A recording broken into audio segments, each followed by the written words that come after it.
প্রশ্ন, অপর্যবেক্ষণ দোষ টিকা।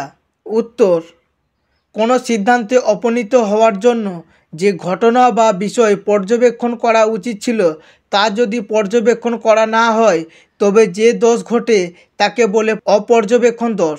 এই অপর্যবেক্ষণ দোষ হলো নর্থক প্রকৃতির, কারণ এক্ষেত্রে যেসব বিষয় আমাদের দেখা উচিত অথচ আমরা দেখি না এবং সেগুলিকে না দেখার জন্য ভ্রান্তি বা দোষ ঘটে।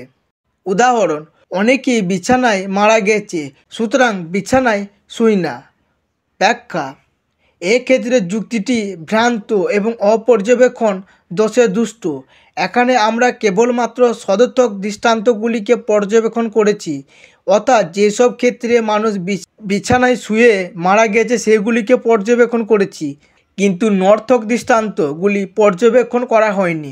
তাই যুক্তিটি ভ্রান্ত বা অপর্যবেক্ষণ দোষে দুষ্ট হয়েছে। এখানেই সমাপ্ত।